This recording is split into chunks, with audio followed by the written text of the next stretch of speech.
বিসমিল্লাহির রহমানির রহিম। আজকে আমাদের পুলিশ অধস্তন কর্মকর্তা ও কর্মচারীদের বিভাগীয় পদোন্নতি বিগত সালের পরীক্ষাগুলোর ধারাবাহিকতায় দ্বিতীয় ক্লাস। আমরা গত ক্লাসে কনস্টেবল নায়ক থেকে এসআই নিরস্ত্র 2020 সালের প্রশ্ন আলোচনা করেছিলাম। আজকে আমরা প্রথমে আলোচনা করব এএসআই নিরস্ত্র থেকে এসআই নিরস্ত্র 2020 সালের এমসিকিউ বা বহু নির্বাচনী পরীক্ষা। তো আমরা শুরুতেই প্রথম প্রশ্ন দেখতে পাই যে দণ্ডবিধিতে বর্ণিত সকল অপরাধের তদন্ত, ইনকোয়ারি এবং বিচার কোন আইন অনুসারে হয়ে থাকে। আমরা দ্রুত কমেন্ট করব।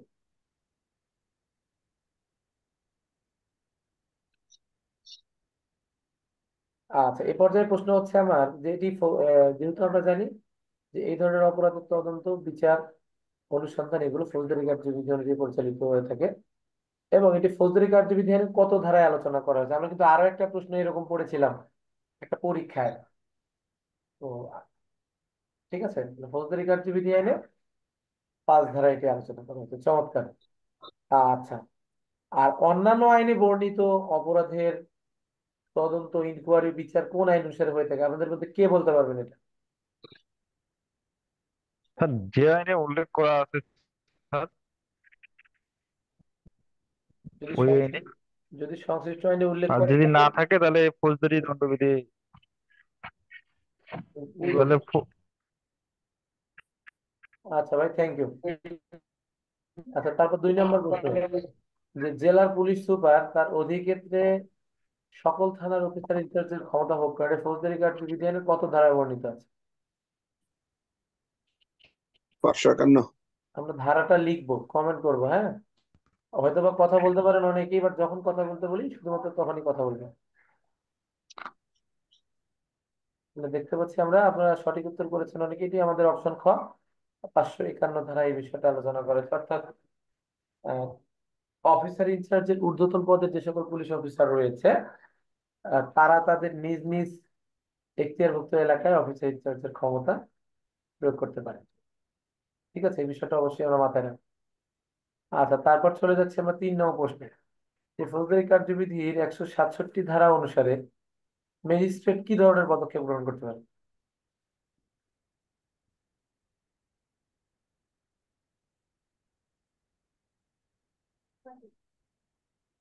আমরা জানি ফৌজদারি কার্যবিধি আইনের 167 ধারাটি অত্যন্ত চমৎকার এবং গুরুত্বপূর্ণ একটি ধারা। এই ধারায় দেখতে পাই আসামির রিমান্ড সম্পর্কে আলোচনা করে। অর্থাৎ আসামিকে যখন আমরা রিমান্ডে নিই তখন বলা হয় কি আসামিকে পুলিশ হেফাজতে নেওয়া হয়ে থাকে, এবং এই ধারায় আমরা দেখতে পাচ্ছি অপশন গতে এই বিষয়টা উল্লেখ করা আছে। আপনারা অনেকেই সঠিক উত্তর করেছেন। সঠিক উত্তর হচ্ছে গ। আচ্ছা, আমরা ক্লাসে প্রত্যেকেই যারা যুক্ত রয়েছি চেষ্টা করবো অ্যান্সার গুলো দেওয়ার জন্য, কারণ আমাদের পরীক্ষা একদম সন্নিকটে। আচ্ছা, তারপর চলে যাচ্ছে আমরা 4 নম্বর প্রশ্ন, যে মামলার সিডি কি? মামলার সিডি কি?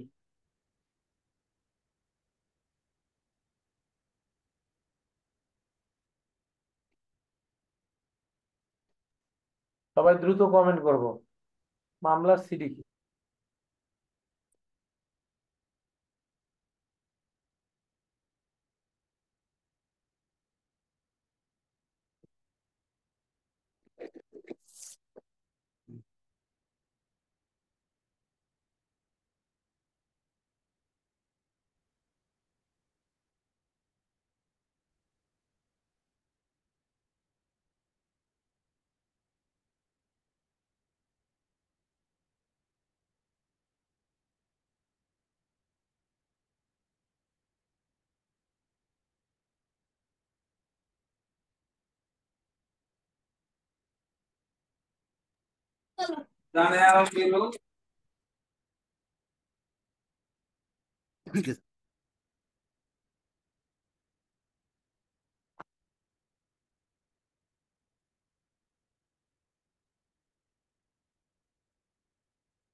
স্যার কোনো সমস্যা?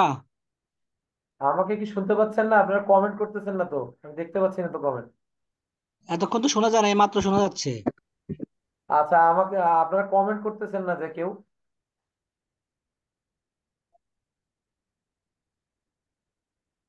স্ক্রিন শেয়ার হচ্ছে না নাকি?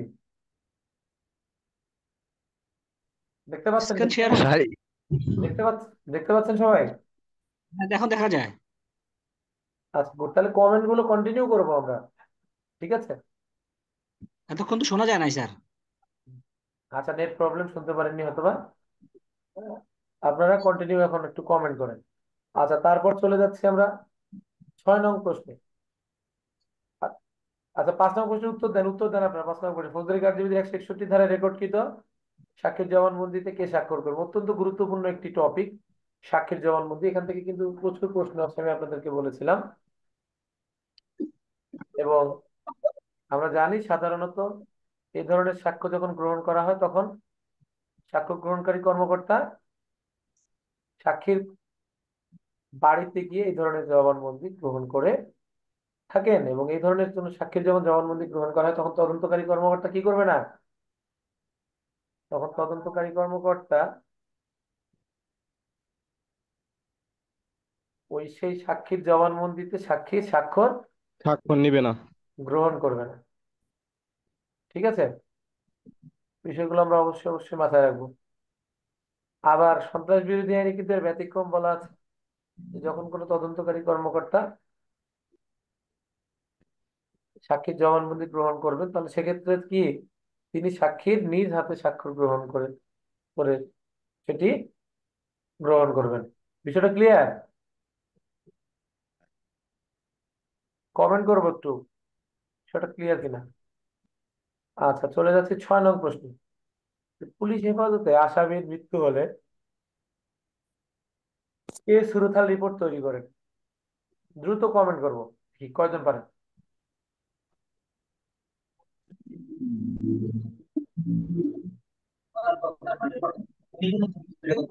উনি তো বলছে যে অবস্থায় যে মারা গেছে এবং যুক্ত ব্যক্তির উদ্দেশ্যে যেমন যে ব্যক্তিকে পাঠানো যে তার আচ্ছা, তাহলে আমাদের সঠিক উত্তর হচ্ছে গ, নির্বাহী ম্যাজিস্ট্রেট। গুড। আচ্ছা, 7 নং প্রশ্ন হচ্ছে, হাজতখানায় প্রত্যেক বন্দীর জন্য কতটুকু জায়গা থাকার প্রয়োজন রয়েছে? পরিমাণটা কত বর্গ ফুট?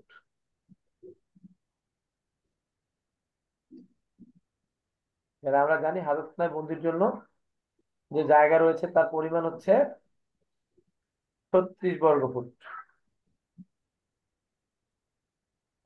আচ্ছা, প্রশ্ন হচ্ছে যে এই বিষয়টা আপনার পুলিশ রেগুলেশনে কত বিধিতে আলোচনা করা হয়েছে?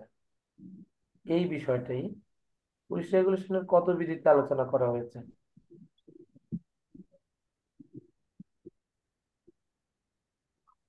328। 327 যারা দিচ্ছেন তাদের উত্তর সঠিক হয়, 328। ঠিক আছে। আচ্ছা, তারপর 8 নং প্রশ্ন, যে একটি জিডি বইয়ে কতটি পৃষ্ঠা থাকে? একটি জিডি বইয়ে কতটি পৃষ্ঠা থাকে, পৃষ্ঠার সংখ্যাটা উল্লেখ করুন।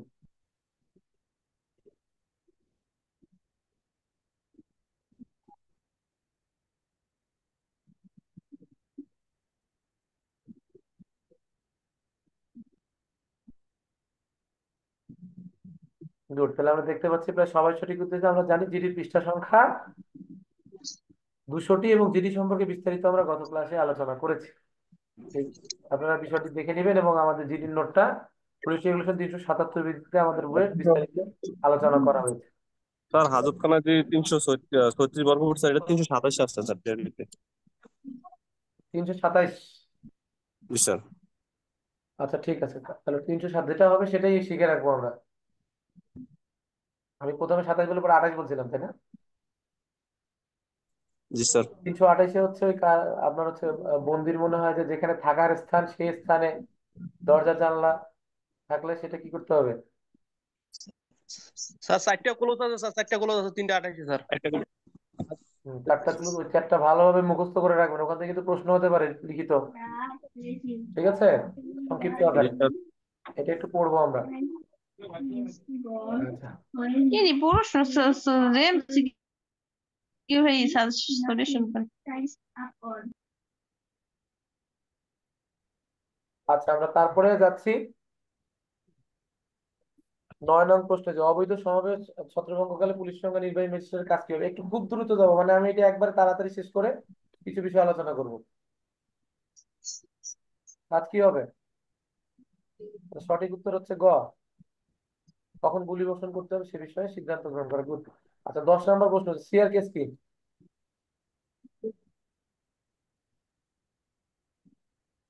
বানানটা খুব গুরুত্বপূর্ণ এক্ষেত্রে, আমরা মনে রাখবো সিআর কেস হচ্ছে কমপ্লেন্ট রেজিস্টার্ড কেস। সিআর কেসের একটা উদাহরণ দিতে পারবেন কেউ? সিআর কেসের একটা উদাহরণ দিতে পারবেন? বলেন, সিআর কেসের উদাহরণ একজন একটা বলেন দ্রুত। আর জমি জমা সিআরপি সংক্রান্ত কোনো নাকি? না না না, ম্যাজিস্ট্রেটের নিকট যে অভিযোগ করা হয় সেটা হচ্ছে সিআরকে। সিআর রেজিস্টার হচ্ছে ম্যাজিস্ট্রেটের লিপিবদ্ধ করে থাকে। না, সিআর কেসের একটা উদাহরণ দিতে বলছি, যেমন নালিশ হবে আপনার, যেমন একটা নালিশ সিআর কেস। বাকিগুলো তো সিআর কেস আছে, নর্মালি একটা উদাহরণ হচ্ছে নালিশ।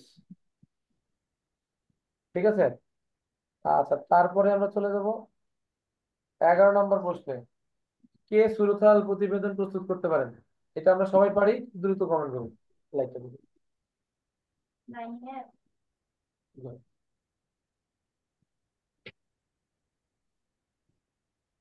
তাহলে আমরা জানি কমপক্ষে এএসআই সুরতাল রিপোর্ট তৈরি করতে পারেন, এবং এএসআই পুলিশ রেগুলেশনের কত বিধি অনুযায়ী তৈরি করতে পারেন এটা?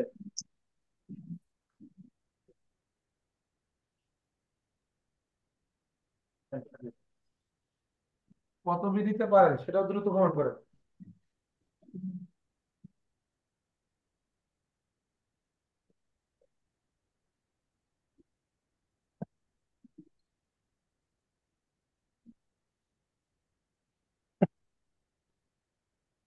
যে আপনারা বেশিরভাগই সঠিক উত্তর করেছেন, তাহলে আমাদের সঠিক উত্তর হচ্ছে 300 বিধি। আচ্ছা, তারপর 12 নং প্রশ্ন, যে নিচের কোনটি কেস ডায়েরির অংশ নয়?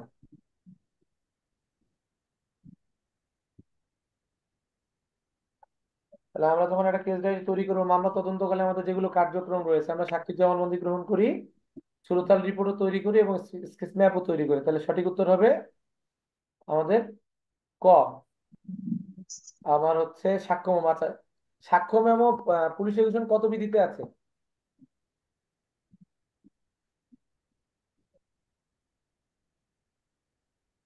সাক্ষ্য মেমো পুলিশ রেগুলেশন কত বিধিতে আলোচনা করা হয়েছে?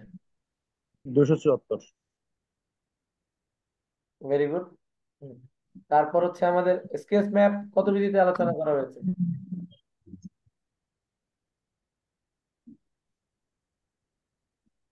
আচ্ছা, সাক্ষীর জবানবন্দি ফৌজদারি কার্যবিধি কত ধারা থেকে কত ধারা পর্যন্ত আলোচনা করা হয়েছে?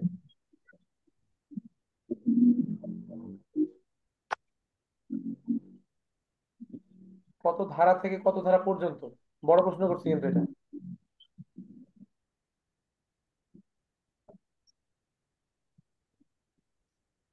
তাহলে এটা হচ্ছে আমাদের সাক্ষীর জবানবন্দি 161, ফৌজদারি কার্যবিধি 161 থেকে 163 পর্যন্ত আলোচনা করা।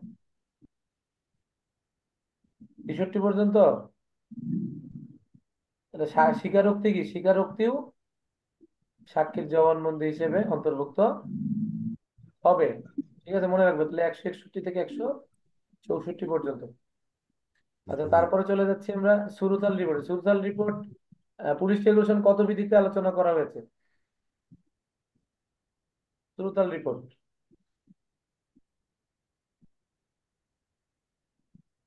গুড, 299 বিধিতে আলোচনা করা হয়েছে। এই জায়গাগুলো মাথায় রাখতে হবে। আমরা হয়তো প্রশ্ন সলভ করতেছি, আমি জানি না আপনাদের অনেকের কাছে এটা গুরুত্বপূর্ণ কম মনে হতে পারে, বাট মনে রাখবো বিগত সালের থেকে আপনার সর্বোচ্চ সংখ্যক প্রশ্ন আপনাদের পরীক্ষায় আসে 8 থেকে 10টি, এবং উল্লেখযোগ্য হলেও সত্য যে প্রশ্নের প্যাটার্ন এই ধরনেরই হয়। তো আমরা এর সঙ্গে সংযুক্ত বাকি বিষয়গুলো আলোচনা করলে আপনাদের অনেক কিছু বিষয় শেখা হবে। আমি এই জন্য রিভিশন করাচ্ছি। ঠিক আছে, বাকি ক্লাসে তো অনেক ভিডিও আছে, নোট আছে, এবং আপনাদের সমস্যা হলে আমরা আলোচনা শেষে আবার আলোচনা করব। এই সলভ শেষে আবার আলোচনা করব। যারা যারা জানার কোনো কোনো বিষয় জানার যেগুলো ইচ্ছে আছে আপনারা এটা শেষে আমাকে জিজ্ঞেস করবেন, কোনো অসুবিধা নেই। আচ্ছা, তারপর হচ্ছে 13 নম্বর প্রশ্ন। অস্বাভাবিক মৃত্যু তদন্তের ক্ষেত্রে কেস ডায়েরি পেশ করতে হয় কখন?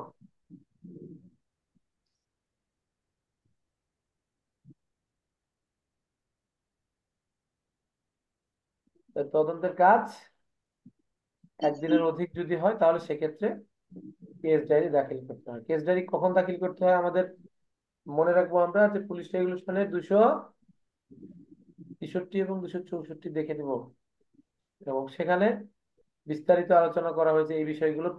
পুলিশ রেগুলেশনেও করা হয়েছে, আমাদের ফৌজদারি কার্যবিধি আইনের 172 আলোচনা করা হয়েছে। বইয়ে সম্ভবত ফৌজদারিতে বেশি, কেস ডায়েরির বিস্তারিত অংশ ফৌজদারি অংশে আলোচনা করা হয়েছে। আচ্ছা, তারপর হচ্ছে 14 নম্বর প্রশ্ন, যে নিম্ন বর্ণিত কোন ক্ষেত্রে কোনো অবস্থাতে হাতকড়ি ব্যবহার করা যাবে না?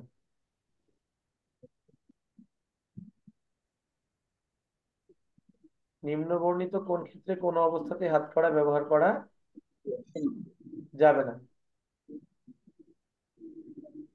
তাহলে আমরা জানি যে গ্রেফতারকৃত সাক্ষীর ক্ষেত্রে। Good.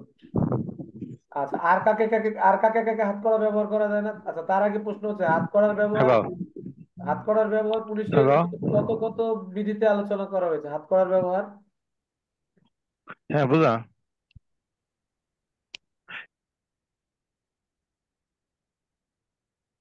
মানে পুলিশ রেগুলেশনে 330 বিধিতে, এর পাশাপাশি কি বিচারাধীন বন্দীদের ক্ষেত্রে হাতকড়ি ব্যবহারের কোনো কথা আছে? গুড, 715 বিধিতে আলোচনা করা হয়েছে। এবং একজন কমেন্ট করেছে চমৎকার, শিশু আইনে 44 ওখানে এই বিষয়ে নির্দেশনা দেওয়া আছে। এবং আমরা জানি যে কোনো নারীকে কোনো অবস্থাতেই হাতকড়া পরানো যাবে না, কোনো শিশুকেও হাতকড়া পরানো যাবে না। তবে নারী যদি দুর্ধর্ষ প্রকৃতির হয় তবুও তাকে হাতকড়া পরানো যাবে না। এবং হাতকড়া ব্যবহারের রুলস বাকি যেগুলো আছে এগুলো একদম ছোটস্থ করে ফেলতে হবে। আচ্ছা, তারপর চলে যাচ্ছি আমরা 15 নং প্রশ্নে। থানার নগদ হিসাব বইতে কি ধরনের অর্থের হিসাব অন্তর্ভুক্ত করতে হবে? কমেন্ট করব।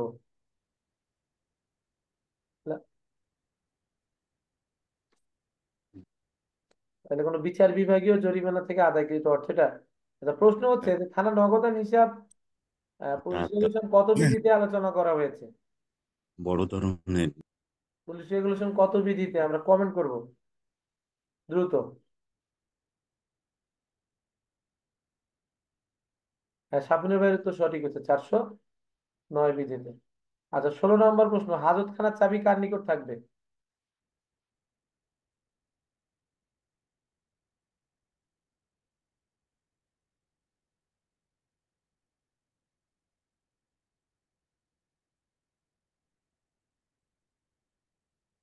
হাজতখানার চাবি থাকবে প্রহরীর নিকট, আর অন্যান্য জায়গার চাবি কার কাছে থাকবে? তাহলে মালখানা বা অন্য কোনো অন্যান্য থানার অন্যান্য গুরুত্বপূর্ণ স্থাপনার চাবি কার নিকট থাকবে?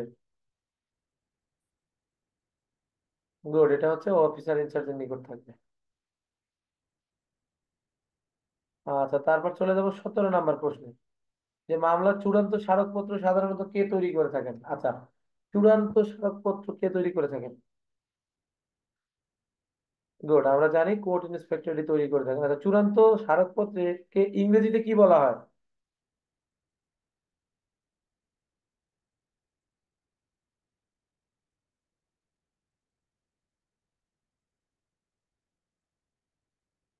আচ্ছা, কেউ কমেন্ট করছে এমই, কেউ বলছে ফাইনল্যান্ড মেমোরেন্ডাম।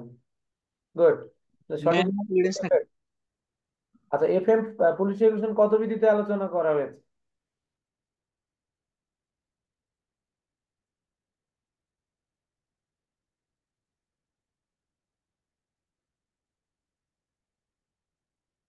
তাহলে আমাদের আতিকের উত্তরটা আমরা সঠিক হিসেবে নিতে পারছি না, আমাদের সঠিক উত্তর হবে 445 বিধি। আচ্ছা, তারপর চলে যাচ্ছি আমরা 18 নম্বর প্রশ্নে। এই যে আপনাদের কিন্তু রিটেন পরীক্ষার প্রশ্ন চলে আসছে আবার এটা। যে প্রতারণার উদ্দেশ্যে এসআই এর পোশাক পরিধান দণ্ডবিধির কত ধারার অপরাধ?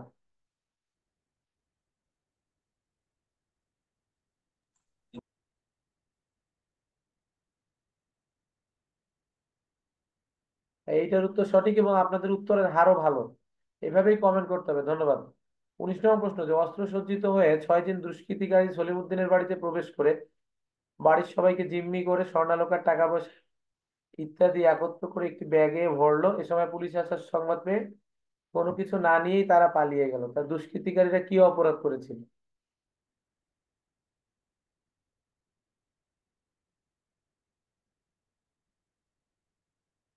তাহলে আমরা দেখতে পাচ্ছি সঠিক উত্তর হচ্ছে এখানে ডাকাতি। আপনারা সবাই সঠিক উত্তর করেছেন।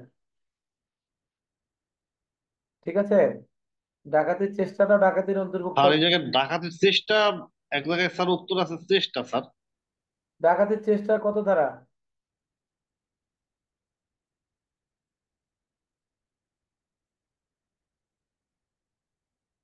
ডাকাতির চেষ্টা কত ধারা?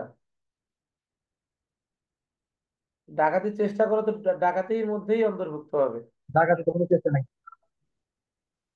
ঠিক আছে,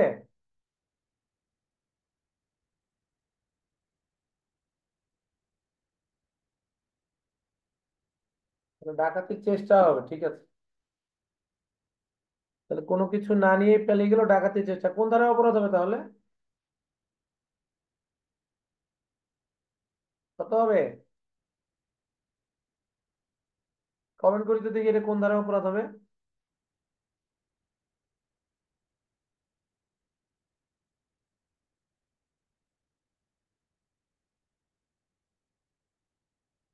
একজনের মাত্র কমেন্ট পাওয়া গেল, বাকিটা কি?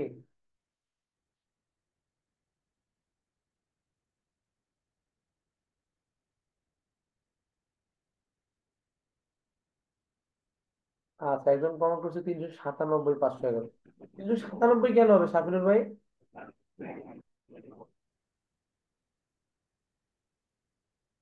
377 কেন হবে বলেন? 397 কেন হবে? সাবিনুর ভাই শুনতে পাইলে রিপ্লাই দিয়েন।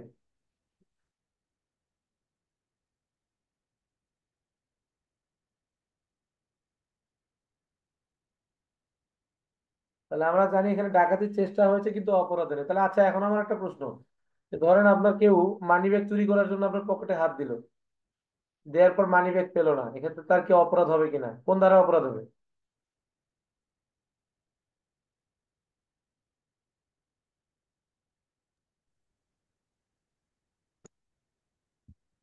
কোন ধারা অপরাধ হবে? 511 ধারা স্যার। কোনটা? 511? 511। 511 ধারা কি একা বসতে পারে, না স্যার, না কারো হেল্প লাগে? 379 সাথে। তাহলে মূল ধারা অপরাধের সাথে সহায়তা ধারার কথাটা বসে। আচ্ছা, এক্ষেত্রে আপনাদের একটা জি। জিনিস ক্লিয়ার করতে চাই, আপনাদের রিটেন পরীক্ষা খাতা দেখেছিলাম, ওখানে অনেকেরই উত্তর এরকম দেখছি যে যারা জানে না। তাহলে কেউ যদি খুন করে তার শাস্তি কত? 302। 302। পুলিশ সহায়তা করে তাই গকে 109 যোগ যোগ ইয়া। গুড। এই বিষয়গুলো মাথায় রাখবো। নতুন যারা তিলক, এই জিনিসটা মাথায় রেখো। নতুন যারা পরীক্ষা দিচ্ছে এবার, যাদের এক্সপিরিয়েন্স কম, তারা এই বিষয়গুলো মাথায় রাখতে হবে।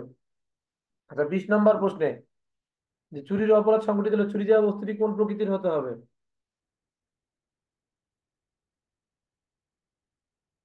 তো চুরির ক্ষেত্রে মূল সমাধান হচ্ছে কি, চুরি যে যেটি চুরি করা হবে সেটি কি হতে হবে? অবশ্যই অস্থাবর হতে হবে, স্থানান্তরিত করা যাওয়ার মতো হতে হবে। আর কি আছে কন্ডিশনের মধ্যে পড়বে? মালিকের সম্মতি আর ব্যতীত। ওইটার ব্যাখ্যা তো দিলেন না স্যার, একটু ব্যাখ্যা দেন স্যার। কোনটা ভাই? স্যার ওই যে ডাকাতি স্যার, ডাকাতির চেষ্টা। ডাকাতি চেষ্টা বললাম তো, যে অপরাধ যদি কেউ করতে ধরে, ওই অপরাধটা না করে, মানে একটা অপরাধ করার আপনি চেষ্টা করলেন কিন্তু সেই অপরাধটা সংগঠিত হলো না, তাহলে 511 আসবে। এবং এই 511-র সঙ্গে মূল যে অপরাধটা হয়েছে সেই অপরাধের ধারাটাও বলবে। 511 সহায়তাকারী ধারা স্যার হিসেবে। আমরা তো জানি যে স্যার ডাকাতির চেষ্টা কোনো মামলা হয় না স্যার। কোনটা? ডাকাতির চেষ্টা কি কোনো মামলা হয় স্যার? এমনি অন্য স্পেসিফিক ধারা পাই ডাকাতি নাই স্যার। চেষ্টা মামলা হবে না। স্যার একটু কথা যে এই যে এখানে যে প্রশ্ন করছে স্যার, যে আমি একটু ডাকাতি একটু করার বলি আর জন্য একটু বলি আগে শোনেন। ডাকাতি যদি পূর্ব পরিকল্পনা করতো বা প্রিপারেশন নিত, মনে করেন আপনি ডাকাতি করবেন জন্য সবাই সমবেত হয়েছেন, একটা জায়গায় চলে আসছেন, সেটা হলো ডাকাতির জন্য কি করা, ডাকাতির কি করা, উদ্যোগ গ্রহণ বা প্রস্তুতি গ্রহণ। প্রস্তুত। এখন কেউ ডাকাতি করতে আসতে পালায় গেছে, তো অপরাধ হবে না? আচ্ছা, আপনার পকেটে কেউ হাত দিল চুরি করার জন্য মানিব্যাগ, কিন্তু মানিব্যাগটা নিতে পারলো না, এটা কি অপরাধ হবে না? হবে স্যার। কি অপরাধ হবে? এটা চুরি অপরাধ হবে স্যার, মানে আপনার গাড়ি, বিষয়টা কি স্যার ওই যে আচ্ছা আমি বলি একটু, ধরেন আপনার ঘরে কেউ ল্যাপটপ চুরি করার জন্য ঢুকলো, কিন্তু যে ঘরে ঢুকলো ওই ঘরে কোনো কিছুই পেলো না, সে চলে গেল, সিসিটিভিতে ধরা পড়লো, তার কি অপরাধ? আমি আগে বলি, আপনি তারপরে বললেন, অসুবিধা নেই। 380 511 স্যার। হ্যাঁ, কেন 34 আবার দিল হিমেল, 34 কেন হবে?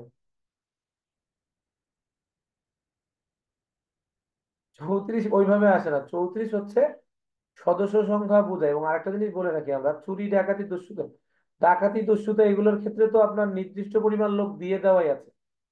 যখন যদি কেউ আরো বাড়তি সুবিধা সহায়তা করে, কেউ কাজ করবে কেউ করবে না, সেক্ষেত্রে 34 আসবে। ঠিক আছে, 34-এর ক্ষেত্রটা তো আলাদা। হিমেল হিমেল কেন 34 দিছো? স্যার ওই যে অনেকে একসাথে আসছিল তো স্যার, 5 বা ততোধিক ব্যক্তি, না, আর 5 বা ততোধিক ব্যক্তি একসাথে মানে ডাকাতি করতে এই যে আসছিল হলো। ডাকাতরা আসছে। ঠিক আছে, আমি মশিউর ভাই ক্লিয়ার করতে পারছি? বাকিরা একটু খেয়াল করেন বিষয়টা। এবং স্যার আমি মানে আমার প্রশ্ন ছিল এরকম যে, ধরুন আমরা একটু বলতে চাইছিলাম, যদি ডাকাতি করতে যায় যদি কোনো মাল মানে না নিতে পারে, তাহলে সেটা ডাকাতির চেষ্টা হইবে বা দস্যুতার ক্ষেত্রেও এরকম হইবে স্যার। চেষ্টাই হবে সেটা, গুড। যদি সংখ্যা থাকতো 1 থেকে 4 জন, তাহলে দস্যুতা আর স্যার যদি নিয়ে যাইতে তাইলে ডাকাতি হইতে স্যার, না? নিয়ে গেলে ডাকাতি, কারেক্ট, এক্স্যাক্টলি, আপনি সঠিক বলছেন। ধন্যবাদ স্যার। চুরির স্যার ক্ষেত্রেও আপনি same। কিছুক্ষণ আগে বললেন যে ইয়া কোন ক্ষেত্রে 34 বছর জানি বললেন স্যার কিছুক্ষণ আগে? 34-এর ক্ষেত্রটা কি, 34-এর কন্ডিশন কয়টা আছে আমাদের? 34 তিনটা। কন্ডিশন কি কি বলো? তিনটা কন্ডিশন হচ্ছে স্যার, উম, একাধিক ব্যক্তি হতে হবে স্যার, তারপর হচ্ছে পূর্ব পরিকল্পনা থাকতে হবে, মানে একটা চুক্তি থাকতে হবে আর কি। না, চুক্তি কি একই উদ্দেশ্য। চুক্তি কি এটার মধ্যে? না, এটা চুক্তি নাই স্যার, এটা পূর্ব পরিকল্পনা থাকতে হবে। পূর্ব আর পরিকল্পনা আছে। একাধিক ব্যক্তির সমন্বয় হতে হবে, এরকম মনে হয় স্যার, মনে নাই সরি তিনটা। মনে নাই? তার না স্যার। অপরাধী সংগঠিত হতে হবে, একাধিক একাধিক ব্যক্তি থাকতে হবে, পূর্ব পরিকল্পনা থাকতে হবে। গুড। এটার সাথে একটা সুন্দর মিল আছে, একটা একটা আইনের একটা ধারার। পূর্ব পরিকল্পনা থাকতে হবে, আর কোন জায়গায় পূর্ব পরিকল্পনা উপস্থিত থাকাই লাগে? খুন খুন কোন স্যার? খুনে। আচ্ছা, ফোনে আছে স্যার। কিছু বিষয় শিখবো আমরা, এমসিকিউ পড়বো, যাতে আমাদের রিটেনের প্রিপারেশন হয়ে যায়, ঠিক সেভাবেই পড়বো, এই বিষয়টা মাথায় রাখতে হবে। তাহলে আমরা খুনেও জানি কি পূর্ব উপস্থিত থাকতে হয়, এই 34 ধারার ক্ষেত্রে পূর্ব উপস্থিত থাকতে হবে। লোকের সংখ্যা কতজন লাগবে? একাধিক লাগবে। আরেকটা কি, অপরাধটি অবশ্যই সংগঠিত হতে হবে। ডাকাতির চেষ্টা করা হয়েছে, অপরাধটা কি সংগঠিত জি স্যার, হয়েছে? সংগঠন নাই। ঠিক আছে। তাহলে 34 আসার কোনো চান্স আছে এখানে? আচ্ছা, আরেকটা জিনিস বুঝাই আমি। ধরো 20 জন ডাকাত মিলে একটা বাড়ি ডাকাতি করছে, এখানে কত কত আসবে? 20 জন ব্যক্তি মিলে একটা বাড়ি ডাকাতি করছে, কোন বুঝি জায়গায় নাই স্যার। 395 34 আসবে? 395 34 আসবে কিনা? আসবে স্যার। কেন? অপরাধী স্যার অপরাধটা সংগঠিত হইতে সংগঠিত স্যার। হয়েছে। না, আমার কথাটা বুঝতে ভুল করছেন আপনারা।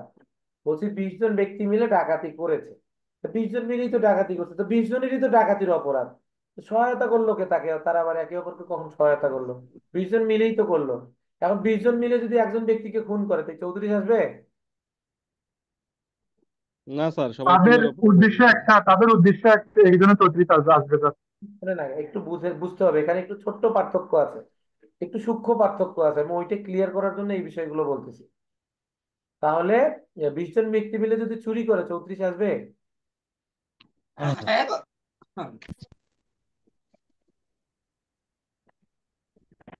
34 আসবে কি আসবে না? তা আমরা 20 জনে মিলে গিয়ে একটা বাড়ি চুরির ডাকাতি, ক্ষেত্রে আসবে না স্যার, কিন্তু রাসেল আপনার কথা খুনের বোঝা ক্ষেত্রে যায়? আসবে। রাসেল আপনার কথা বোঝা যায়? নেট হ্যাঁ সমস্যা হচ্ছে, নড়ানড়ি করে কথা বলেন। তাহলে 20 জন ব্যক্তি মিলে একটা বাড়ি যদি চুরি করে তাহলে কি হবে? 34 আসবে? গৃহ চুরি কত ধারা? 380। দোকানে চুরি? না 380 স্যার।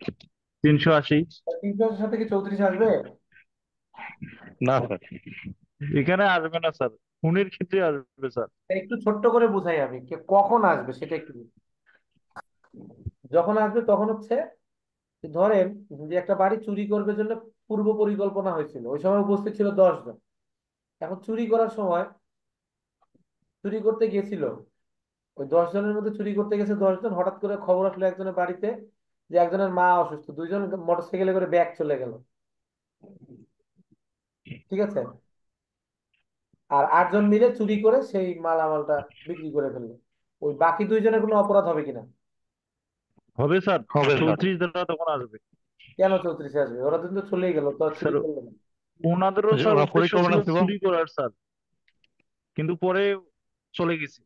রাসেল একটু থামো, আগে বুঝে শুনে উত্তর দিও।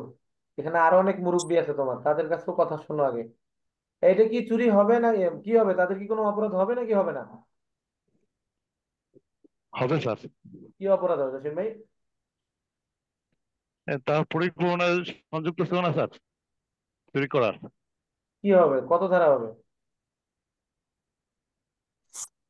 স্যার এটা জানি না স্যার। এই ক্ষেত্রে 34 হবে, মনে করেন পূর্ব পরিকল্পনা ছিল, অপরাধটা কি সংঘটিত হয়েছে এক বা একাধিক ব্যক্তির মধ্যে। মানে আমি পরিকল্পনায় ছিলাম, বড় অপরাধ সংগঠনে ছিলাম না। তাহলে আমার কি উদ্দেশ্য ছিল? তোমার চুরি করা। আমি হুম, গিয়েছিলাম কিন্তু চুরি করতে করি নাই। আমার অপরাধ হবে না? হবে স্যার। এই বিষয়টা একটু মাথায় রাখবো। আচ্ছা, এই বিষয়টা গুলো 34, 109, 121 আর 109 থেকে 116, 15 পর্যন্ত আবার পড়তে হবে, 114 পর্যন্ত। এই জায়গাগুলো অনেক সময় অনেকে বুঝতে পারে না, যে কারণে উত্তর করতে বলে। পাশাপাশি 511টা পড়বেন। ঠিক আছে? আচ্ছা, 107 থেকে 109 থেকে 100 কত পর্যন্ত? একশো স্যার চোদ্দ 19। ধারাগুলো কি একা বসতে পারে?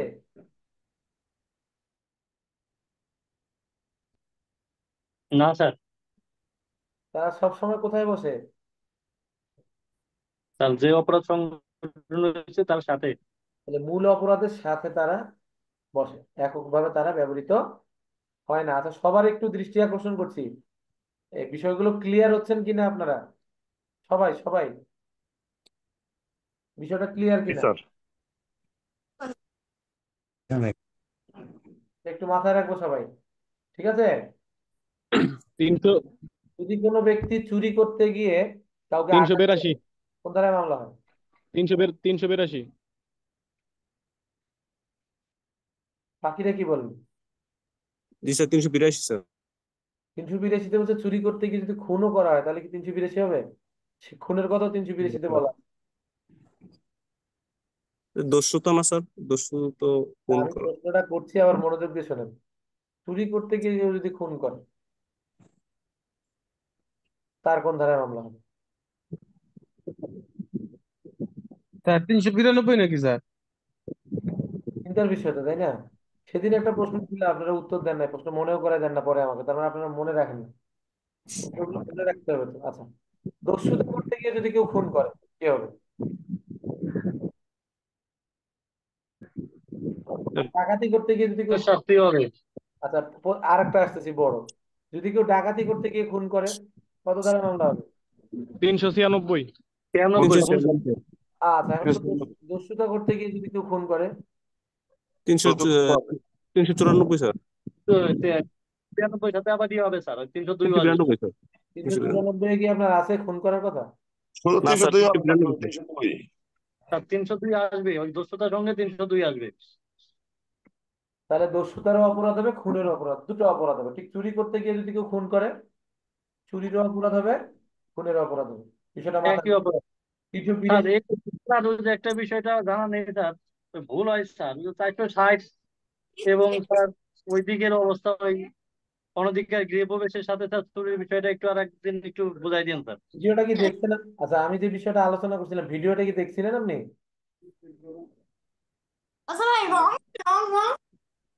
ভিডিওটা স্যার দেখছিলেন? ভিডিও খুঁজে পাই না স্যার, ওই ভিডিওটা ওই লিঙ্ক যারা স্যার ফোন নষ্ট হয়েছিল তো, আচ্ছা, একটু সেজন্য বলি, স্যার।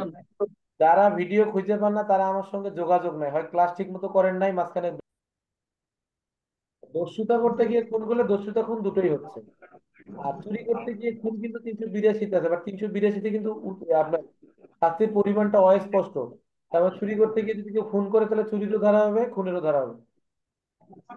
আর খুন সহ ডাকাতি করলে খুন সহ ডাকাতির ধারা একটা নির্দিষ্ট দিয়ে দেয়া আছে, 393 ধারা। ঠিক আছে। আচ্ছা, তারপর আমরা আরো শিখবো, দরকার হলে আপনারা আপনাদের কোর্ট, যারা কোর্টে থাকেন স্যারদের সাথে পরামর্শ করুন, বাকি স্যারদের সাথেও আপনারা আলোচনা করবেন, আলোচনা করলে শিখবেন। ঠিক আছে, কোনো কারণে আমারও ভুল হতে পারে, আমার ভুল হলে আমাকেও হেল্প করবেন। এটা হলো আমরা হচ্ছে গিভ অ্যান্ড টেক, আমরা দেবো and নিব, আমরা শেখার একটা, সবাই সবসময় শেখার চেষ্টা করবো। বিষয়টা ক্লিয়ার? আপনারা অনেকে আছেন আমার থেকে ভালো আইন জানেন, আপনি যেটা ভালো জানেন সেটা আমাদেরকে শেখান না, আমাদেরও লাভবান, আমরা লাভবান হই। আচ্ছা, তারপরে আমরা যে জায়গাটা ছিলাম, 19 নম্বর প্রশ্নে, 20-এ চলে যাচ্ছি। চুরির অপরাধ সংগঠিত হলে চুরি যাওয়া বস্তুটি কোন প্রকৃতির হতে হবে? এ তো অনেকবার আলোচনা করা হলো। তো চুরি যাওয়া বস্তুটি কি ধরনের হতে হবে? অস্থাবর হতে হবে। আচ্ছা, দণ্ডবিধি 1860 অনুযায়ী আঘাতের শ্রেণী কোনটি? গুরুতর আঘাতের দাঁত শ্রেণী, ভেঙে গেছে। কমেন্ট করবো। দিদি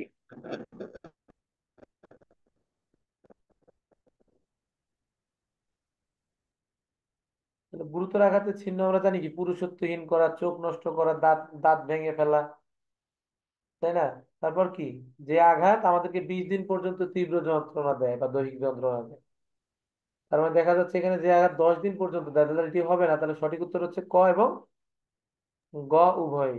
এই যে জায়গাটা কিন্তু খেয়াল করবেন, ক খ দেয়া আছে না ক গ দেয়া আছে, যেরকম থাকবে সেরকম। আচ্ছা, আরেকটা জিনিস শেয়ার করি, আমাদের প্রশ্নে ক খ গ ঘ দেয়া থাকে, মানে ক বামে খ ডাইনে, গ বামে ঘ বামে। এটা আবার অনেক সময় থাকে কি, ক এর নিচে খ, উপরে গ নিচে ঘ। এটা একটু দেখে নিব সবাই, পরীক্ষার প্রশ্ন যখন হবে আমরা প্রথমে হলে এই বিষয়টা অবশ্যই দেখে নিব। আচ্ছা, তারপর 22 নং প্রশ্নে চলে যাচ্ছি। দণ্ডবিধি 1860 অনুযায়ী আত্মরক্ষার অধিকার প্রয়োগের মাধ্যমে অপরাধী মৃত্যু ঘটানো যায় কোন ক্ষেত্রে? কোন ক্ষেত্রে যায়? কমেন্ট করব।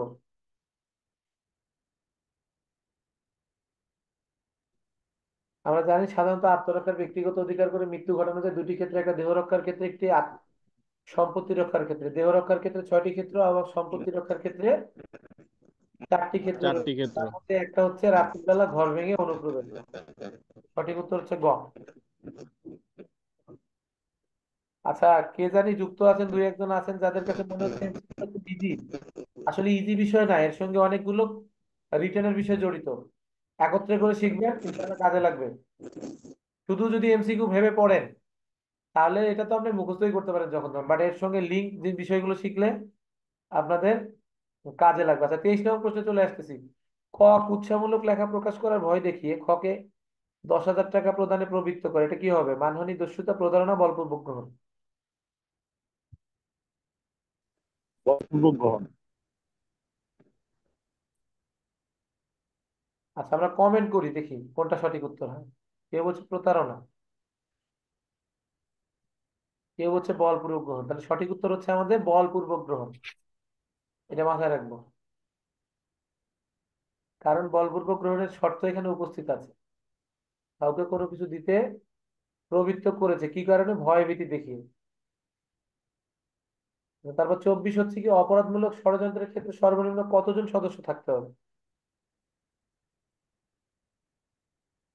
আমরা জানি অপরাধমূলক ষড়যন্ত্রের ক্ষেত্রে সর্বনিম্ন সদস্য সংখ্যা দিতে হবে 2 জন। আচ্ছা, এখানে আমরা কয়েকটা প্রশ্ন একটু রিভিশন দিয়ে আসি। 34 ধারার ক্ষেত্রে সদস্য সংখ্যা কতজন হতে হবে?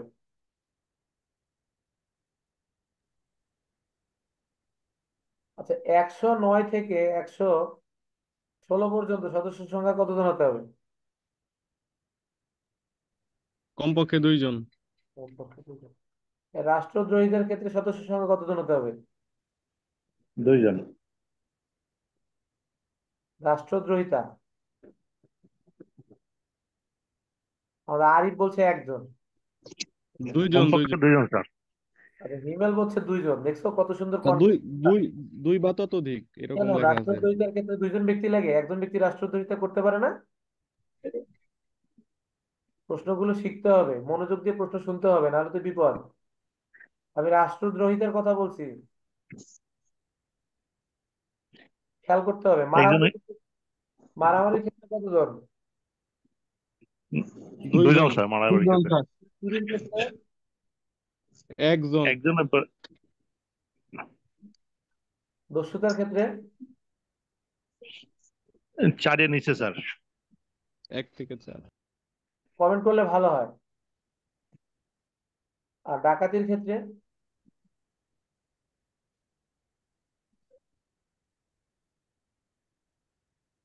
এই সংখ্যাগুলো মনে রাখেন কিন্তু, ঠিক আছে? আমরা দেখবো বেশিরভাগ ক্ষেত্রে স্যার ডাকাতির ক্ষেত্রে 5 বা ততোধিক নাকি 5, 1 থেকে 5? 1 থেকে 5 কেন হবে? 5 বা ততোধিক। জি স্যার, ক্লিয়ার আচ্ছা, হলো। 25 নম্বর প্রশ্ন। না, ডাক্তারের অবহেলায় নবজাতকের মৃত্যু হলে দণ্ডবিধির কোন ধারায় শাস্তিযোগ্য অপরাধ হবে? অত্যন্ত সহজ একটা প্রশ্ন। 304 ক স্যার। আমরা একটু কমেন্ট করি, কমেন্ট করলে সবার ভালো লাগবে, সবাই উত্তর করার চেষ্টা করবে। আচ্ছা, তার সঠিক উত্তর হবে 304-এর ক, অবহেলামূলক আচরণ। আচ্ছা, অবহেলামূলক আচরণ নিয়ে আরো বেশি কিন্তু বিষয় আছে, আমি আপনাদেরকে বলেছিলাম। প্রাণী সম্পর্কে অবহেলামূলক আচরণ, বিস্ফোরক পদার্থ সম্পর্কে অবহেলামূলক আচরণ, দাহ্য পদার্থ সম্পর্কে অবহেলামূলক আচরণ, দালান বাড়িঘর কোঠা। মেরামতের ক্ষেত্রে অবহেলামূলক আচরণ, এগুলো কিন্তু মুখস্থ এবং সতর্ক রাখতে হবে, ঠিক আছে? গাড়ি ঘোড়া চালানোর ক্ষেত্রে অবহেলামূলক আচরণ কোন ধারা? 279, আরেকটা হচ্ছে 338-এর 338। ক। গুড। 338 ক। এগুলো একদম মুখস্থ রাখবেন। আমি আবারও বলছি, এমসিকিউর সঙ্গে রিটেনের প্রিপারেশন নিয়ে নিতে হবে। আচ্ছা, তারপর হচ্ছে 26 নম্বর প্রশ্ন হচ্ছে, ক বিক্রয়কৃত জমি পুনরায় ক্ষয়ের নিকট বিক্রি করলো, ক নিম্নের কোন অপরাধ করেছে? প্রতারণা স্যার। আচ্ছা, এখন প্রশ্ন যদি এমন হইতো, তো ক তার বিক্রয়কৃত জমির, হ্যাঁ, পুনরায় একটি দলিল তৈরি করে ক্ষয়ের নিকট বিক্রি করলো, কি হতো?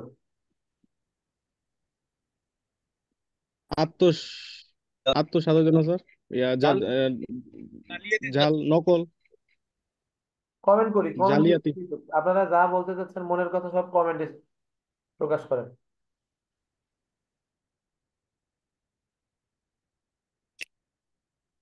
আমাদের ওমর ফারুকের উত্তর সঠিক হয়েছে, জালিয়াতি।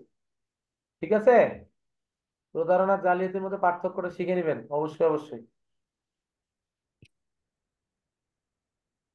আচ্ছা, 27 নম্বর প্রশ্ন, যে নিচের কোনটি মাধ্যমিক সাক্ষর অন্তর্ভুক্ত নয়?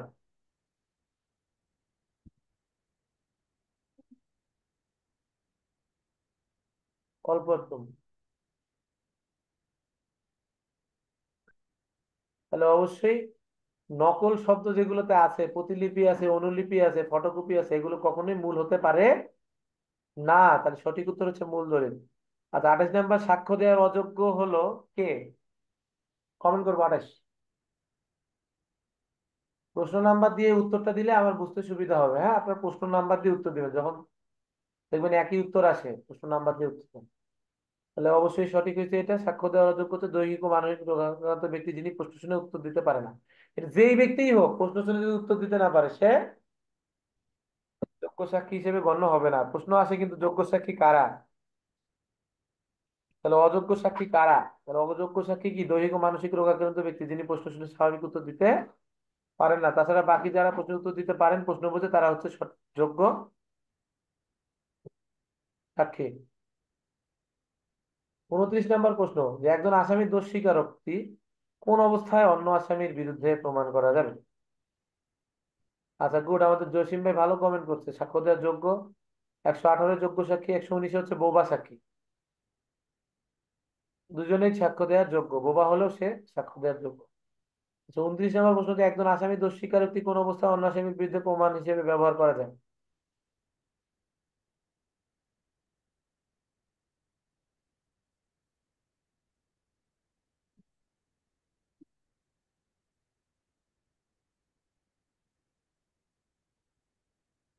তাহলে উভয়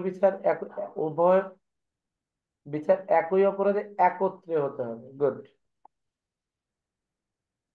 আচ্ছা, 30 নম্বর প্রশ্ন, ইঙ্গিতবাহী প্রশ্ন কখন জিজ্ঞেস করা যায়?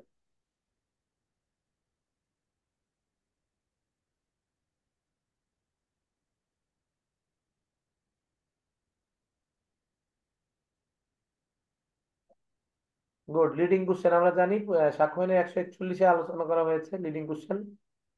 লিডিং কোশ্চেন কখন করা যায় আর কখন করা যায় না? আমরা জানি যে জেরা করার সময় কি ইঙ্গিতবাহী প্রশ্ন করা যায়, তবে জবানবন্দি বা পুনর্জবানবন্দি গ্রহণকালে কি করা যাবে ইঙ্গিতবাহী না, প্রশ্ন করা ইঙ্গিতবাহী যায় না, প্রশ্ন করা ইঙ্গিতবাহী প্রশ্ন করা যাবে না। যাবে না। কেন যাবে না দেখেন, জবানবন্দি গ্রহণ করতেছে আপনার কোন কে, পিপি নাকি অন্য কেউ? তাহলে যে পক্ষ হাজির করবে সেই পক্ষই জবানবন্দি গ্রহণ করবে বা পুনর্জবানবন্দি গ্রহণ করবে। এই কারণে জেরার সময় ইঙ্গিতবাহী প্রশ্ন করা যায় না। আচ্ছা, স্যার 142-এ কি অনুমতি নিয়ে করা যাবে স্যার? কি বিষয়টা ভাই? স্যার ওই যে পুনর্জবানবন্দির সময় কি স্যার আদালতের অনুমতি নিয়ে স্যার ইঙ্গিতভাবে প্রশ্ন করা যাবে? ইঙ্গিতবাহী প্রশ্ন আদালতের অনুমতি নিয়ে করা যেতে পারে। আমি নোটটা দিচ্ছি, নোটটা ভালো করে দেখে নেবেন। জি ঠিক স্যার। আছে, কখন করা যায় কখন করা যায় না, আবার সেখানে 3টা কন্ডিশন আছে আবার, এগুলো মাথায় রাখবেন। আচ্ছা, 31 নম্বর হচ্ছে বিচারিক কার্যক্রমের চরিত্র কখন অপ্রাসঙ্গিক হবে? এগুলো রিটেন আসে ইঙ্গিতবাহী। আমি এখানে বলি একটু আপনাদেরকে, যে এখানে যে কটা প্রশ্ন দেখলাম আমরা, সাক্ষ্য দেওয়ার যোগ্য থেকে শুরু করে মাধ্যমিক সাক্ষ্য থেকে শুরু করে প্রত্যেকটা প্রশ্ন রিটেন প্রশ্নের জন্য important. Every question is important for your written exam. আচ্ছা, একজনের বিচারিক কার্যক্রমের চরিত্র কখনো অপ্রাসঙ্গিক, তাহলে দেওয়ানি মামলার কথিত আচরণ।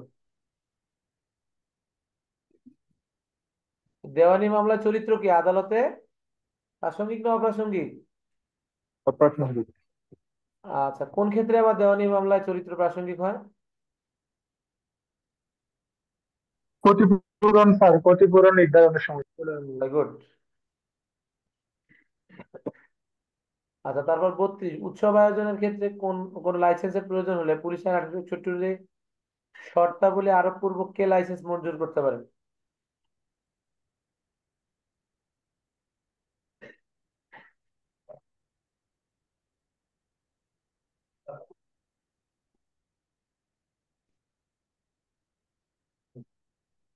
কোনটা প্রশ্ন ছিল? লাইসেন্স মঞ্জুরের কথা। তাহলে আমরা জানি পুলিশ আইনের 30-এর 3 অনুযায়ী কি করে পুলিশ সুপার আমাদের সভা সমাবেশের লাইসেন্স তিনি মঞ্জুর করে থাকেন। এবং আচ্ছা, সভা সমাবেশের লাইসেন্সের বিধি বিবরণ নং কত?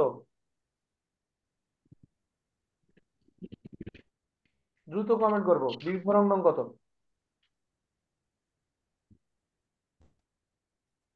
আপনারা কমেন্ট করলে আমি বুঝতে পারি, কিন্তু আপনারা ক্লাসে যুক্ত আছেন। বিধি বিবরণ নং হচ্ছে 8। গুড। তাহলে লাইসেন্স কয় কপি দেয়া হয়? সভা সমাবেশের লাইসেন্স কয় কপি দেয়া হয়? 3 কপি। কমেন্ট করি। এই লাইসেন্সে কিছু নির্দেশনা দেয়া আছে, বিবরণ নং কত মূল্যে দেয়া হয় নির্দেশনাগুলো? আমি এগুলো অনেকবার পড়িয়েছি, এগুলো ভুল করা কোনো অবস্থাতেই যাবে না, ঠিক আছে? তারাই ভয় পাবে প্রশ্ন করতে ইনশাল্লাহ, ভালোভাবে পড়াশোনা করলে। 33 নম্বর প্রশ্ন, সিনেমা হলে দর্শক প্রবেশের টিকিট কালোবাজারিকে পুলিশের নার প্রশিক্ষণ দিয়ে বিনা কারণে কে গ্রেফতার করতে পারেন? এ তো দুধ বাদরে সবাই পারে, সার্জেন্ট বা এসআই। কমপক্ষে মনে রাখবো, কমপক্ষে সার্জেন্ট বা এসআই। আচ্ছা, তারপর 33, নারী ধর্ষণের সংজ্ঞা কোন আইনে দেয়া আছে? দেখি এটা কমেন্ট করেন তো, কোন আইনে হবে?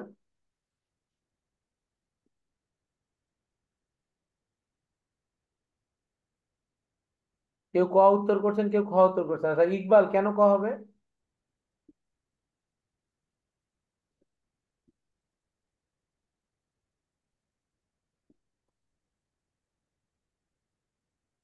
আর এটা বলে চলে গেছে স্যার, 36 পুরো টাকা নিচ্ছে 34 হবে।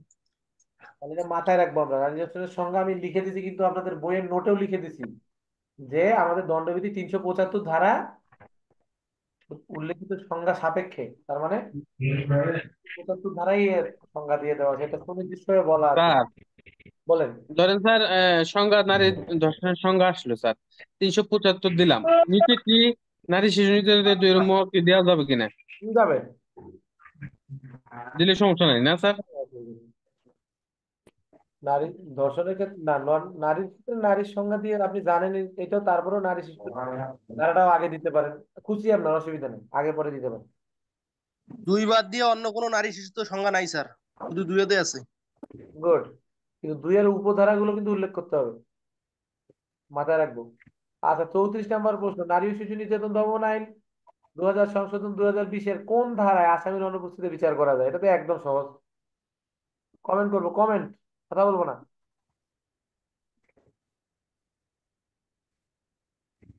আচ্ছা গুড, 21 ধারায়। আচ্ছা, এসিড অপরাধ আইনের কত ধারায় আসামির অনুপস্থিতিতে বিচার করা যায়?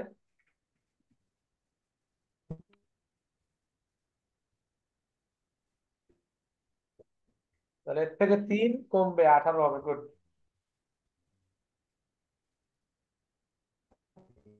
ফৌজদারি কার্যবিধি আইনের কত ধারা মতে আসামির অনুপস্থিতিতে বিচার করা যায়?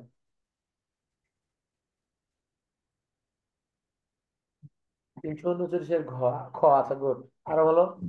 প্রশ্ন হচ্ছে, নারী শিশু আইনে যে আমাদের এই আসামির অনুপস্থিতিতে বিচার করা যায়, এই জন্য কয়টা পত্রিকায় কতদিনের জন্য বিজ্ঞাপন দিতে হয়? পত্রিকা কয়টি, কয়টি পত্রিকায় বিজ্ঞাপন দিতে হয়?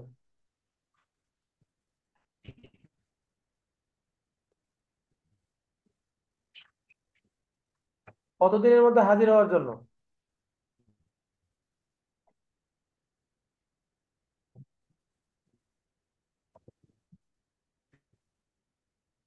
তাহলে সঠিক। তাহলে আমরা এই বিষয়গুলো অবশ্যই মাথায় রাখবো। আচ্ছা, কি ধরনের পত্রিকা?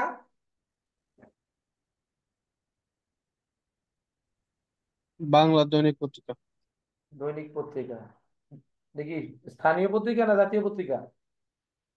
জাতীয় পত্রিকা স্যার। জাতীয় পত্রিকা। এই বিষয়গুলো কোনোভাবেই ভুল করা যাবে না, যাবে না এবং যাবে না। আচ্ছা, 35 নম্বর প্রশ্ন, এই মাদক দ্রব্য নিয়ন্ত্রণ আইন 2018 অনুসারে মাদক দ্রব্যের দোকান বা পানশালা সাময়িকভাবে বন্ধের জন্য 30 দিনের অধিক নয় ঘোষণা দিতে পারেন কে?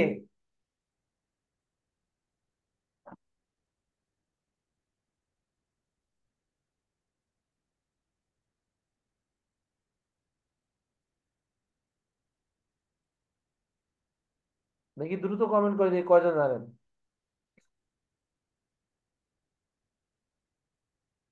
তো ছিল, মাদক দ্রব্য নিয়ন্ত্রণ আইন 2018 অনুসারে মাদক দ্রব্যের দোকান বা পানশালা সাময়িকভাবে বন্ধের ঘোষণা দিতে পারেন কে? তাহলে অফিসার ইনচার্জরা পারবে না? পারবে না স্যার, এখানে পুলিশ কমিশনার আর হচ্ছে ম্যাজিস্ট্রেট। আর পারবে কে কে? পুলিশ কমিশনার আর ম্যাজিস্ট্রেট। ম্যাজিস্ট্রেট। ম্যাজিস্ট্রেট এবং পুলিশ কমিশনার। আচ্ছা, এটা কি আরো বর্ধিত করা যেতে পারে? জি জি স্যার, স্যার, আরো করা যেতে 30 পারে। দিন পর্যন্ত করা যেতে পারে। কতদিন? 30 দিন। 30 দিন। 30 দিন। ঠিক আছে, কত ধারায় আছে কমেন্ট করবো। 19 দ্বারা। তারা 19, এখানে আমার একটা ব্যাস ব্যাট লাগতো, তাহলে ভালোভাবে করতে পারতাম। ঠিক আছে, 19 ধারায়।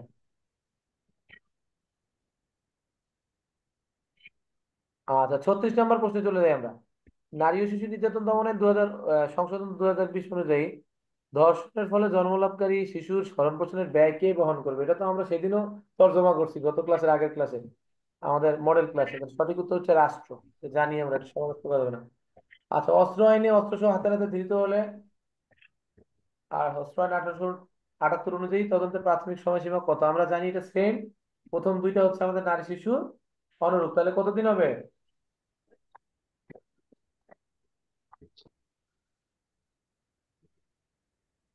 15 কার্যদিবস।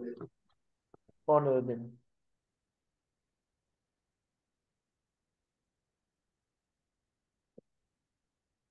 আর হাতে হাতে যদি ধৃত না হয় তাহলে কি? আচ্ছা, প্রশ্ন হচ্ছে এটা কি দিন না কার্য দিবস? কার্য দিবস। তাহলে আপনারা দিন বললেন কেন? এটাও কার্য দিবস, ওটাও কার্য দিবস। এই জায়গাগুলো ভুল করা যাবে না। আচ্ছা, 38 নম্বর প্রশ্ন, অস্ত্র আইন 1878 অনুযায়ী পুলিশ বিনা পরোয়ানায় গ্রেপ্তার করতে পারবে কাকে?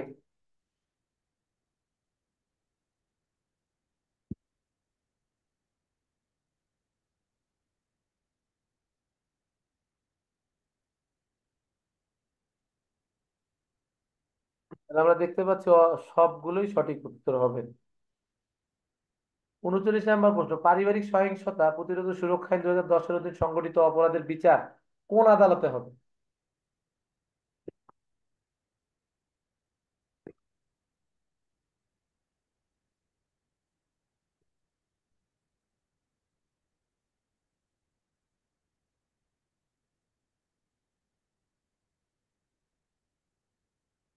তাহলে জুডিশিয়াল ম্যাজিস্ট্রেট ও মেট্রোপলিটন ম্যাজিস্ট্রেট, তাহলে বিচারিক ম্যাজিস্ট্রেট বা মেট্রোপলিটন ম্যাজিস্ট্রেট। 40 নম্বর প্রশ্ন, উৎসব আয়োজনের ক্ষেত্রে কোনো লাইসেন্সের প্রয়োজন হলে, এটা তো মনে হয় একবার প্রশ্ন ছিল, এটা প্রশ্ন আমরা করলাম না একবার? আচ্ছা, এখন প্রশ্ন হচ্ছে আমার যে এই লাইসেন্সটা নিতে বাধ্য করতে পারে কি? কোথাও সভা সমাবেশ হলে সে লাইসেন্স দিতে বাধ্য করতে পারে কি?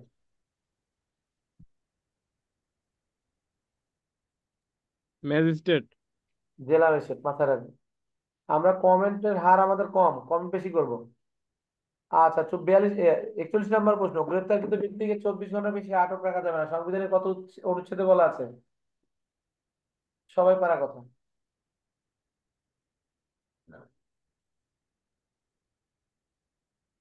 গুড। একজন 31 কমেন্ট করছেন, কেন? সংবিধানের 33 অনুচ্ছেদ হবে না। 42 নম্বর প্রশ্ন, সরকারি চাকরি আইন 2018 অনুযায়ী লঘুদণ্ড কোনটি?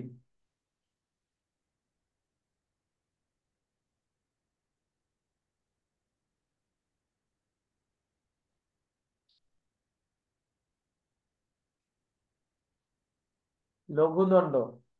আমরা জানি সরকারি চাকরির কত ধারায় দণ্ড আলোচনা করা আছে?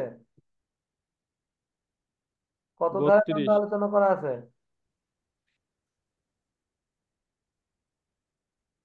আচ্ছা, আমার তো মনে হচ্ছে তিনটেই গুরুদণ্ড, কোনটা সঠিক? আপনার কি মনে হয়? জি স্যার, তিনটাই গুরুদণ্ড। স্যার ঘ হবে স্যার, ঘ। সঠিক উত্তর হবে কোনটি নয়? কোনটি নয়। 43 নম্বর প্রশ্ন, সড়ক পরিবহন আইন 2018 অনুযায়ী নিম্নবর্ণিত কোন কার্যক্রমটি পুলিশের কার্যক্রমের অন্তর্ভুক্ত না? এটা তো আমরা দেখা মাত্র পারা কথা। স্যার এখানে তো বেতন বৃদ্ধি স্থগিত বলে নাই, বলছে নির্দিষ্ট মেয়াদের জন্য বেতন বৃদ্ধি করুন। এটা কি গুরুদণ্ড স্যার? স্যার ইনক্রিমেন্ট এটা ডাউন তো আর কি। 42 ধারা মতো কি হবে, লঘুদণ্ড হবে। নির্দিষ্ট মেয়াদের জন্য সরকারি বেতন চাকরি বৃদ্ধি 42 ধারা। আর আমি প্রশ্নটা চাইছি, 42 ধারা তো চাইনি আমি, 32 ধারা প্রশ্ন চাইছি আপনার কাছে। কোনটি লঘুদণ্ড?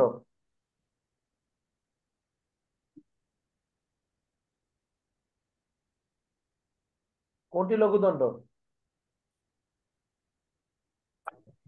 তার নির্দিষ্ট মেয়াদের জন্য বেতন বৃদ্ধি স্থগিতকরণ, এটাও তো লঘুদণ্ডের ভিতর পড়ে। তা আপনার কোনটা দিচ্ছেন উত্তর?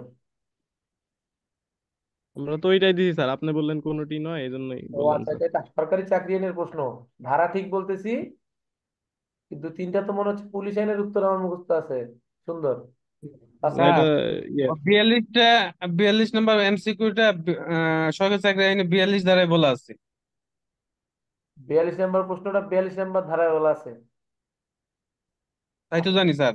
ওইটা হইলো কেউ যদি, 32 আচ্ছা আমি একটু বলি আমি, ওই শাস্তি হচ্ছে আমাদের সরকারি চাকরি আইনে দুটো জায়গায় আছে, একটা 32-এ আছে আর একটা 42 আছে। 42 আছে কি, যদি কারো কারাদণ্ড, কারাদণ্ডের কথা হয় নাকি 1 বছরের যদি কারো কারাদণ্ড হয়, তাই না? সেক্ষেত্রে কি না, যদি আমার ভুল না হয়, কি আছে বলেন? 42 ধারাটা একজন বলেন।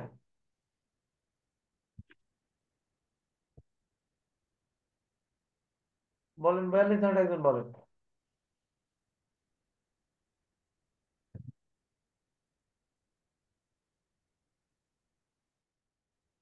স্যার ওই যে কর্মচারীর ক্ষেত্রে ব্যবস্থা, যদি ফৌজদারি মামলায় কোনো কর্মচারী কেউ দণ্ডিত হয়ে থাকে সেক্ষেত্রে কি ব্যবস্থা দণ্ডিত গ্রহণ হবে, তাই করতে না? হবে? নাকি বছরের উল্লেখ আছে 1 বছরের বেশি? দেখেন তো একটু 42 নম্বর জি ধারা। স্যার, এক এক বছর বা মানে 1 বছরের মেয়াদের কোনো কারাদণ্ড বা দণ্ডিত হলে আচ্ছা, আমি নিয়োগকারী ডিসিশন দিচ্ছি না, পড়তেছেন কিন্তু আপনারা, ঠান্ডা মাথায় শুনেন, পড়তেছেন কিন্তু আপনারা, আর আমি কিন্তু পড়ছি আগে। ঠিক আছে, এই কারণে আমার থেকে কিন্তু আপনাদেরও কিন্তু একটু বেশি এই মুহূর্তে সাম্প্রতিক সময় আমার থেকে কিন্তু বেশি আপনারা পারবেন, কারণ বেশি চর্চা করতেছেন আপনারা। তাহলে কোনটা হবে লঘুদণ্ড?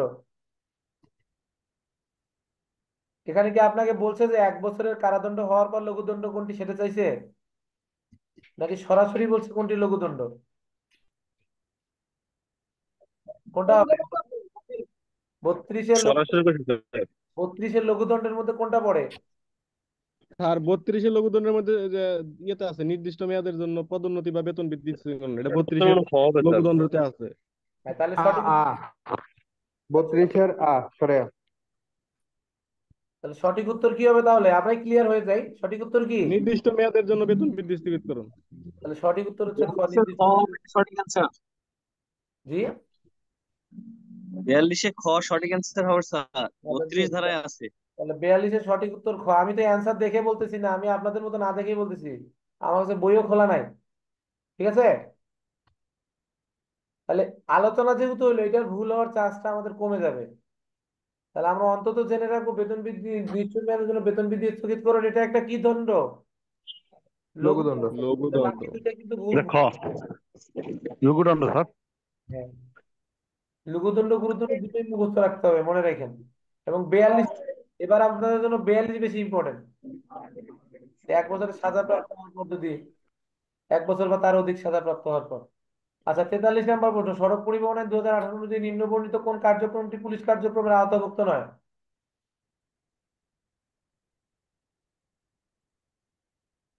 তাহলে এটাও সহজ বিষয়, আমরা দেখলেই বুঝে নিতে পারবো। এটা হচ্ছে কি, পরিবহন চালকের কর্মঘণ্টা নির্ধারণ করা। এটা কি হবে, কোন আইন অনুযায়ী এই কর্মঘণ্টা নির্ধারণ হবে? শ্রম আইন 2006। শ্রম আইন 2006। আচ্ছা, তারপর 44 নম্বর প্রশ্ন, সড়ক পরিবহন আইন 2018 অনুযায়ী নিম্নবর্ণিত কোনটি শাস্তিযোগ্য অপরাধ হিসেবে গণ্য হবে? কোনটি?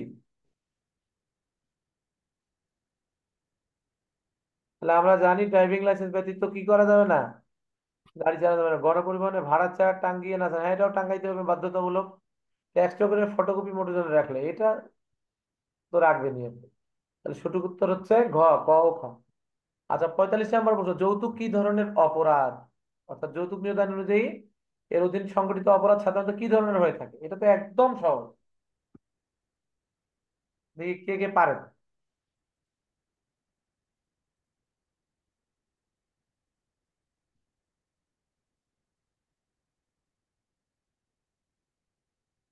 আচ্ছা, কেউ বলতেছে ক, কেউ বলতেছে খ। এটা হচ্ছে আমলযোগ্য, অবশ্যই আমলযোগ্য, নাকি জামিনযোগ্য? মনে হয় না। জামিনযোগ্য। জামিনযোগ্য মনে হয় না। এবং এটা আপোষযোগ্য। আপোষযোগ্য জি স্যার, আপোষযোগ্য, যৌতুক আপোষযোগ্য। কিন্তু অজামিনযোগ্য। আমলযোগ্য, অজামিনযোগ্য এবং আপোষযোগ্য, আমার যদি ভুল না হয়। ঠিক আছে স্যার। জি স্যার, ওইটাই। আপনাদের তো ভুল হয়ে গেল এটা। কিছু জায়গায় একদম বেশি স্পেসিফিক মনে আছে আমার। ঠিক আছে, এই জন্য আমার আহ, না দেখার পরেও আমি কিন্তু টোটালি আপনার পড়া দেখি, তারপরে বলতে পারছি। এখানে প্র্যাকটিস করতে হবে, প্র্যাকটিস করলে ক্লিয়ার হয়ে যাবে। ঠিক আছে, আচ্ছা 46 নং প্রশ্নে চলে যাই আমরা। সংক্রামক রোগ প্রতিরোধ, নির্মূল ও নিয়ন্ত্রণ আইন অনুযায়ী রোগের তথ্য গোপন করার অপরাধ কত ধারা? 24 ধারা স্যার। আমি কমেন্ট চাচ্ছিলাম, যখন আপনাদেরকে বলতে বলি তখন বললে বেশি বেটার হয়। আচ্ছা, রোগের তথ্য গোপন করা হচ্ছে 24 ধারা, কিন্তু যদি কেউ কোয়ারেন্টাইনের আদেশ অমান্য করে তার শাস্তি কত ধারা? 25-25-25-25-এর 2 মনে হয়।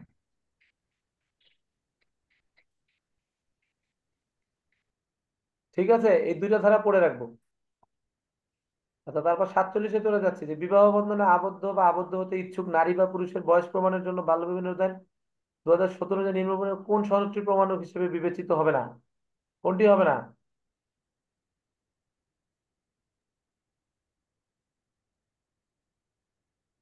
তাহলে ইউনিয়ন পরিষদ সার্টিফিকেট এটা সনদ হিসেবে বিবেচিত হবে না। গুড। 48 নম্বর প্রশ্ন, মানি লন্ডারিং বলতে কি বোঝায়?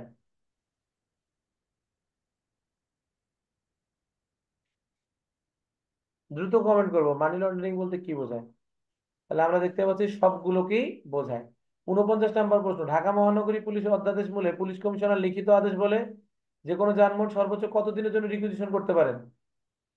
কতদিনের জন্য পারেন?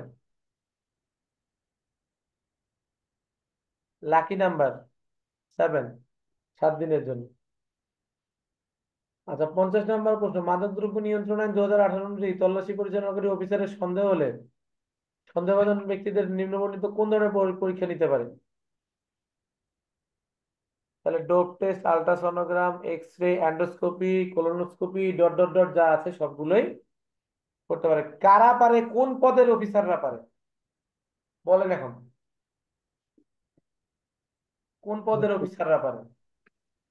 স্যার ওই পুলিশের সাব ইন্সপেক্টর থেকে তদন্ত অফিসার, কোস্ট গার্ডের পেটি অফিসার, বিজিবি ল্যান্স নায়েক, আর এরাই স্যার। আর তো পাঁচ নাই, আপনি বলবেন কই থেকে? এই জিনিসগুলো মুখস্থ মুখস্থ এবং অবশ্যই মুখস্থ রাখতে হবে। মোটামুটি আমরা এই আজকের দিনে এএসআই থেকে এসআই নিরস্ত্র পরীক্ষা 2020 সমাধানে আমরা অনেকগুলো বিষয় শেখার চেষ্টা করলাম।